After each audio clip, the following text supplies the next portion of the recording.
Hello. Hello. हाँ बेटा, क्या है, टाइम बे टाइम कर रहे हो तुम? सर बेटाइम नहीं कर रहे हैं सर, सही बताएं, इसलिए फोन नहीं उठा रहे थे सर। आप डांटेंगे। पैसे की सर व्यवस्था हो, 5:30 बजे बोली तो अभी कह रहा हो नहीं पा रहा, अभी कह रहा थोड़ी देर और रुको। मान लो बेटा, हम लोगों को भी कोई डांट मिल रही है, हम लोगों की नौकरी चली जाएगी। बेवकूफ समझ रहे हो आप लोग? नहीं सर, बेवकूफ नहीं समझ रहे हैं सर। मान लो हम आपको बेटा कह रहे हैं, तुम हमारे सर के ऊपर चले जा रहे हो। नहीं सर, हम जो है सर, हम आप ही की व्यवस्था में लगे थे सर, व्यवस्था नहीं हो पाई थी सर। किसी से बेकार जो डाल लो अपना भाई। मान लो हम लोगों को बस हटाओ यहाँ से, तुम्हारे चक्कर में हम फंसे पड़े हुए हैं। आपने अब तक सिर्फ ठगों को, लोगों को ठगते हुए सुना होगा, लेकिन उत्तर प्रदेश के कानपुर में यह दांव उल्टा ही पड़ गया। यहाँ एक आम से लड़के ने साइबर ठग को ही चूना लगा दिया। उसने ठग को ऐसी बातों में उलझाया और फंसाया कि ठग ने मजबूरन उसे 10,000 रुपए दे दिए। अब ठगी करने वाला खुद ही युवक से पैसे लौटाने के लिए गिड़गिड़ा रहा है। हम यार इतनी व्यवस्था कर दिए हैं तुम्हारे लिए, मान लो हम लोगों को कोई मालूम रिएक्ट ही नहीं है। हमारा केसेस है क्या, तुम ये बेवकूफ समझो? सर प्लीज सर मेरा और 400 रुपए सर व्यवस्था करा दीजिए सर। लाम फर्जी की बात ना करो, पहले मेरी बात सुन।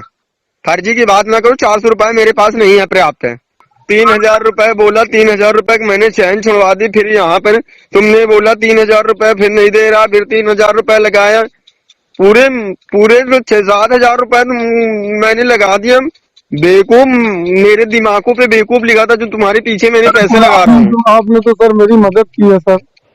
मदद की है तो इस तरह करोगे मेरे साथ? है मदद करने के बाद बिल्कुल मेरा गला ही काट दो यार तुम लोग। सर हमें जैसे पैसे सर मिलते हैं हम आपको सर तुरंत लगा देते हैं सर, लेकिन सर व्यवस्था नहीं हो पा रही सर। हम कई लोगों से सर मांग चुके हैं। हाँ, वो तुम्हें कहीं नहीं मिलेगा, पैसा तुम्हें कहीं नहीं मिलेगा, सिर्फ हमारे पास मिलेगा। हमारे पास नोट की वो मशीन रखी हुई है, छप रहा है पैसा, ले जाओ आके यार। तुम्हारे घर पे कोई इतनी हेल्प नहीं करेगा जितनी मैंने कर दी है।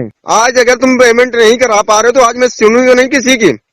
अगर तुम मेरा कॉल नहीं रिसीव करोगे तो तुम्हारे दरवाजे पे मैं आ जाऊंगा। मेरा पैसे से लेना देना नहीं है, मैं यहाँ निकाल लूंगा तुम्हारे से पैसा। नहीं सर, सुनिए सर, हम आज करा देंगे सर, लेकिन सर व्यवस्था नहीं हो पा रही सर। 400 रुपए व्यवस्था की ये टेंशन तुम्हारी है सर, वाकई सर व्यवस्था सर हम तुरंत करा देते सर आपकी। अब जो भी इस मामले को सुन रहा है वो हैरत में पड़ जाता है कि आखिर बड़े बड़े अफसरों को जो ठग चूना लगा देते हैं उनको भला कौन ठग सकता है। तो चलिए हम आपको कानपुर की ये पूरी कहानी समझाते हैं। दरअसल कानपुर के बर्रा के रहने वाले भूपेंद्र सिंह के पास 6 मार्च को एक कॉल आया था।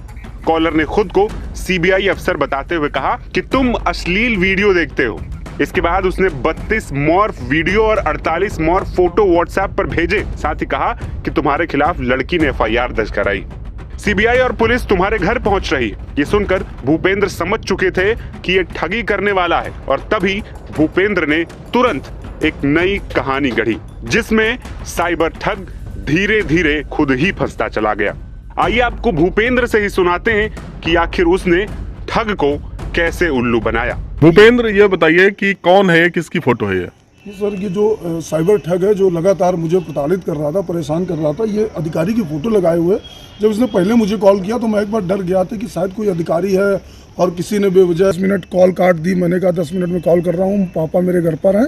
इसके बाद मैंने इसका जब नंबर उसमें मैप में गूगल पे सर्च किया तो ये नंबर मुझको जो है रायबरेली की तरफ का दिखा रहा था। और इसको मैंने जब अपने लगातार झांसे में लिया तो इसने बताया कि मैं कानपुर के कैंदा गाँव का रहने भेजा था।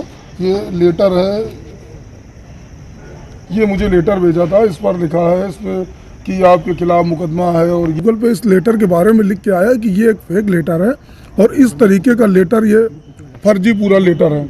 इसके बाद मैं पहले से ही जागरूक था, मगर मुझसे लगातार ये पैसे की डिमांड कर रहा है कि मुझे इतने पैसे दे दो, इतने पैसे दे दो। मैं जागरूक था तो इसलिए मैं इसके झांसे में नहीं फंसा और उल्टा मैंने इसको ही अपने झांसे में फंसा लिया। ठग से अभी तक ले चुके हैं और पुलिस से क्या शिकायत की आपने इसकी? जी, कानपुर की जो DCP साउथ है, मैंने उनको पूरी जानकारी दे दी है और इससे अभी तक हमने 9,500 रुपये लिए हैं। और ये जो पैसे मैंने लिए हैं, ये मैं एक सक्षम परिवार से हूँ। मैं अपने घर परिवार में पैसे इस्तेमाल नहीं करूँगा, ये मैं दे दूँगा। ये इसमें एक किसी पुलिस अधिकारी की फोटो भी लगी हुई है। ऐसा जब आपने देखा तो क्या आपको घबराहट हुई? सर, मेरी जगह और भी कोई होता तो भी डर जाता, क्योंकि जिस तरीके की ये फोटो लगाए हुए है। दूसरी ओर ठग से भूपेंद्र ने अब तक 10,000 रुपए वसूल लिए। अब साइबर ठग रुपए वापस मांग रहा है, गिड़गिड़ा रहा है। मान लो हम आपसे कायदे से बात कर रहे हैं, मान लो हमने तुम्हारे पीछे कितना जोखिम उठा लिया है, मैं भी खुद नहीं सोच पा रहा हूँ, मेरे को भी मैं अपनी वाइफ से कोई जवाब दे पा रहा हूँ। पहले बात समझो बेटा, तुम कुछ भी करो, फोन रखो, कुछ भी रखो, मेरे से मतलब नहीं, मेरे को आज पैसा मेरा ही चाहिए, मैं तुम्हारा नहीं मांग रहा हूँ, मेरा पैसा लौटा दो यार। सर हम आपको लौटा देते सर, लेकिन बात समझिए सर, मेरे सर 400 रुपए में सर रुका मैंने इतनी रकम लगा दी कि तुम सोच भी नहीं सकते मेरे लिए कितनी रकम बड़ी है। आप तो सर अधिकारी है, मान लो आप कहीं ना कहीं से सर हमें कोई दे नहीं रहा, नहीं सर वाकई हम कहीं ना कहीं से एडजस्ट कर लेते हैं, हम हर किसी से नहीं मांग सकते सर। उसने बताया कि वो सचेंडी इलाके का रहने वाला है। दूसरी ओर भूपेंद्र ने इस मामले की शिकायत पुलिस को दे दी है और कहा है कि ठग से ठगे गए पैसे किसी जरूरतमंद व्यक्ति को दान कर देंगे। ये घटना साइबर अपराधियों के लिए करारा सबक है कि कभी-कभी शिकार भी शिकारी बन सकता है।